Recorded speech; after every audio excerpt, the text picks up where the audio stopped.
À la fin de ce cours, vous comprendrez les principes physiques permettant à un aéronef de voler. La résultante aérodynamique est la force aérodynamique totale qui agit sur un objet en mouvement dans l'air.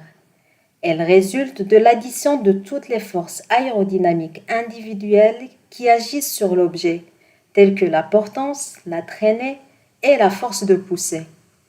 La résultante aérodynamique peut être utilisée pour déterminer la vitesse, l'accélération et la direction de l'objet en mouvement.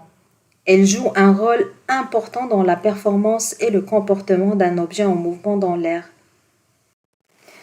Il faut savoir que l'écoulement aérodynamique de l'air crée un champ de force de pression à l'intrados, ça veut dire le dessous de l'aile de l'avion, par ralentissement de la molécule d'air. Cet écoulement engendre aussi un champ de force de succion côté extrados, ça veut dire le dessus de l'aile de l'avion, qui est dû à l'accélération de la molécule d'air. L'ensemble de ces forces compose la résultante aérodynamique du profil. Le point d'application de cette résultante se nomme le centre de poussée. À savoir que la pression sur l'extrados, le dessus de l'aile, diminuera pour les plages de vitesse d'utilisation normale et la pression augmentera sur l'intrados, le dessous de l'aile. À savoir que la pression sur l'extrados, ça veut dire le dessus de l'aile, diminuera pour les plages de vitesse d'utilisation normale et la pression augmentera sur l'intrados, ça veut dire le dessous de l'aile. Cette résultante aérodynamique se compose en deux forces. La première est perpendiculaire à la trajectoire du profil. Elle s'appelle la portance, qui est une force aérodynamique qui agit dans le sens vertical et qui permet à un objet de rester en l'air. Cette portance transforme l'énergie mécanique transmise au profil pour assurer son déplacement en force de suspension. La seconde force de la résultante aérodynamique est la traînée, qui est une force projetée horizontalement sur la trajectoire du profil et elle agit dans le sens opposé au mouvement de l'objet et qui résulte de l'interaction de l'air avec la surface de l'objet. Elle est générée par l'écoulement de l'air autour de l'objet et elle est la force qui freine l'objet en mouvement. La traînée est généralement la force la plus importante qui agit sur un avion en vol et qui limite sa vitesse. La poussée, en revanche, est une force aérodynamique qui agit dans le sens opposé à la traînée et qui permet à l'objet de se déplacer. Elle est générée par la propulsion de l'objet, par exemple les réacteurs d'un avion ou les roues d'une voiture.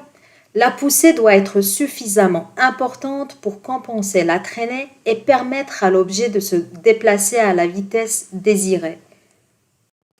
Et enfin, le poids de l'aéronef, qui est une force qui agit sur l'aéronef en raison de l'attraction gravitationnelle de la Terre. Le poids de l'aéronef joue un rôle important dans son comportement et sa performance en vol.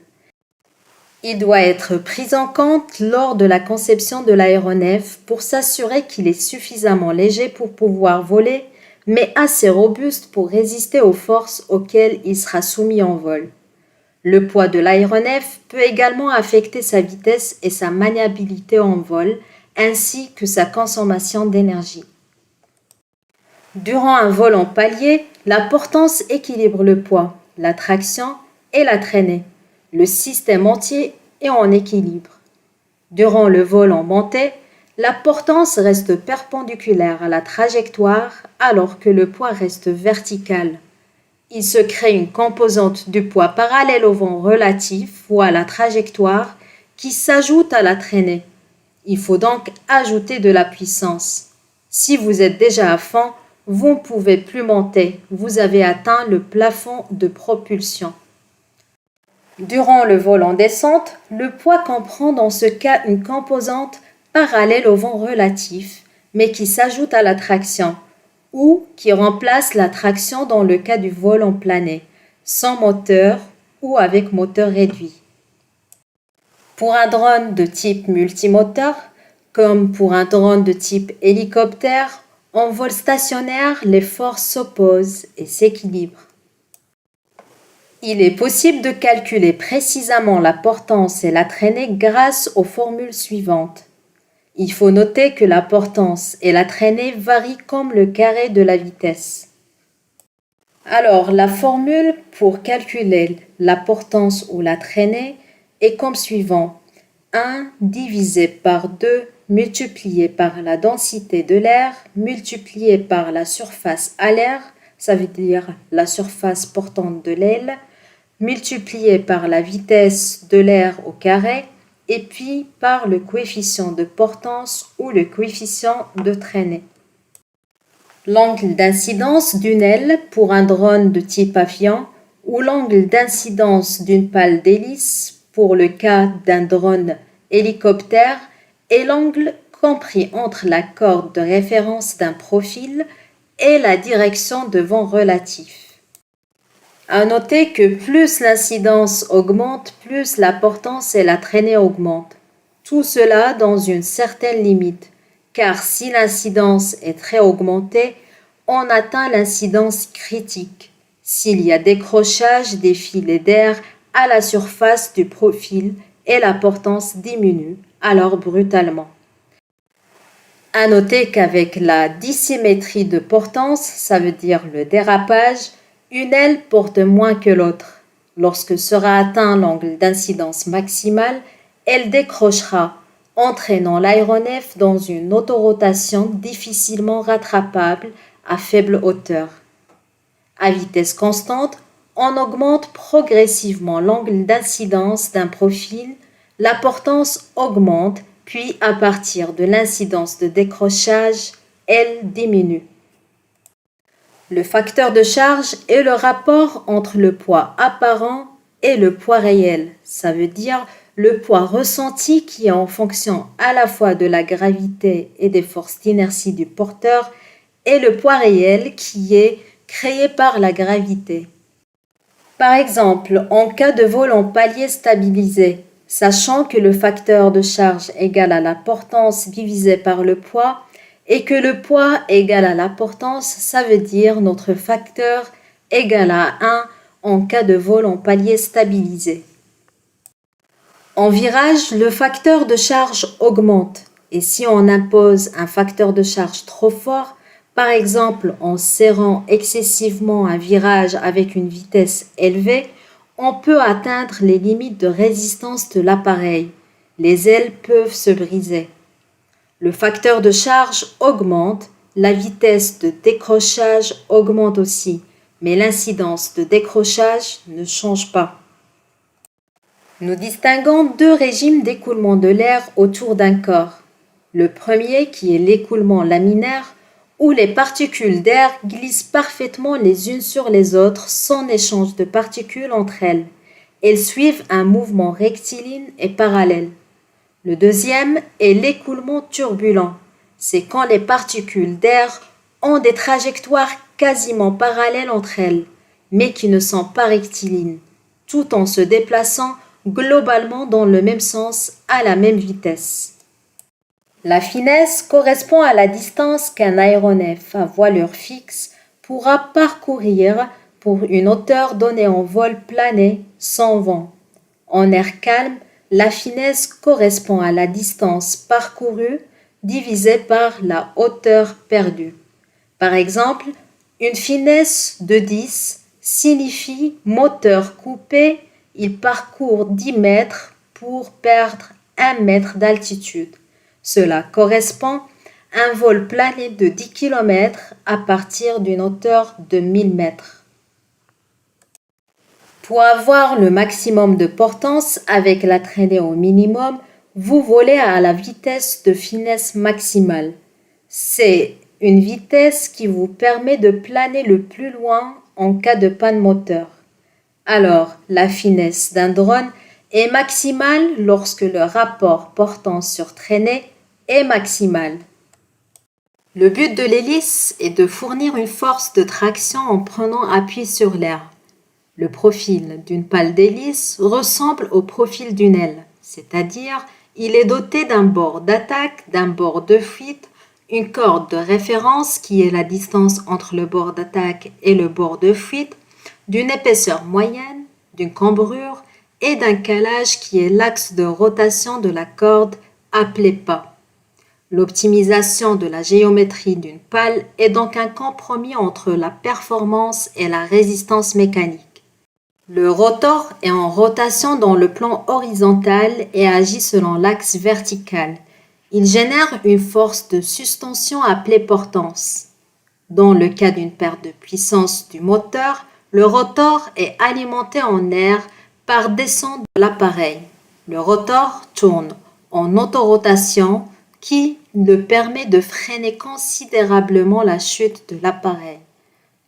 Le pas géométrique est la distance théorique que l'hélice parcourt en faisant un tour, sans glisser dans l'air, comme si on fait entrer une vis d'un tour dans du bois et s'enfoncera d'une certaine distance. C'est le pas. Le pas effectif représente la distance réelle parcourue par cette même hélice avec frottement. Le diamètre d'une hélice et le pas géométrique sont tous les deux exprimés en pouces. Pour information, 1 pouce égale 2 cm,54. Le rotor possède aussi d'un pas géométrique et effectif. L'hélicoptère étant en vol stationnaire, en se déplaçant généralement sur un mouvement de translation horizontale. Il n'est pas soumis à un déplacement vertical qui est perpendiculaire au plan de rotation de rotor. Le pas géométrique est donc très proche du pas effectif.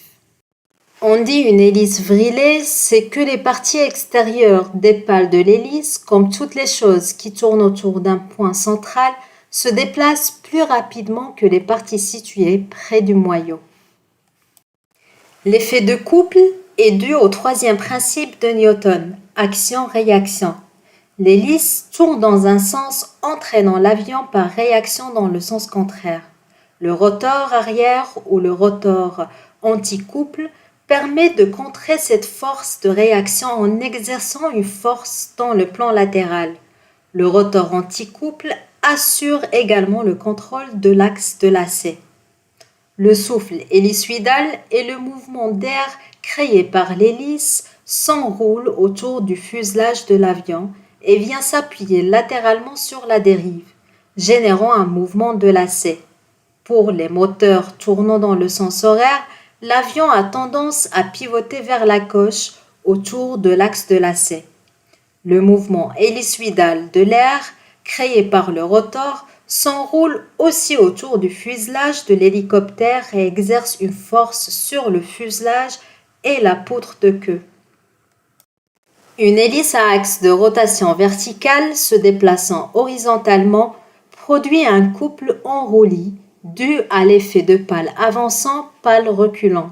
C'est pourquoi les multicoptères sont toujours dotés d'un nombre pair d'hélices. Les hélices placées côte à côte tournent en sens inverse, annulent ainsi le couple en roulis des autres hélices. Le renversement dynamique est un phénomène qui peut se produire lorsqu'un multicoptère est soumis à des forces de déplacement importantes. Il se caractérise par un changement soudain de la direction de l'objet, qui peut entraîner une perte de contrôle et une instabilité. Le renversement dynamique peut se produire lorsque l'avion est soumis à des forces de déplacement latérales ou verticales importantes, telles que celles causées par des vents. Ces forces peuvent perturber l'équilibre de l'objet et provoquer un mouvement de bascule ou de torsion. À mesure qu'un aéronef de type multirotor ou hélicoptère accélère, son attitude devient à piquer. Et quand l'aéronef freine, son attitude devient à cabrer. L'allongement d'une aile est le rapport de l'envergure de l'aile sur sa corde moyenne. Un drone militaire type Reaper ou un planeur à une très grande ou très fine aile, c'est une aile à fort allongement. Un drone à voilure fixe de type aile delta, comme un avion de chasse, aura une aile à faible allongement. Quand la température diminue, l'air devient plus dense. Si la densité de l'air est plus forte, la portance est plus importante, ce qui génère une traînée également plus importante, puisque ces deux paramètres évoluent dans le même sens. Et lorsque la température augmente, la densité de l'air diminue. Comme l'air est moins dense, l'aile va générer moins de portance et moins de traînée. La puissance nécessaire pour soulever votre drone devra être plus forte que lors d'un vol en air froid. Lorsque l'altitude augmente, la densité de l'air diminue. La portance et la traînée diminuent à vitesse constante. Si vous faites évoluer un aéronef à voilure fixe en montagne, méfiez-vous, la densité de l'air sera plus faible et vous risquez d'atteindre l'incidence de décrochage à une vitesse plus élevée que pour un vol en plaine au niveau de la mer.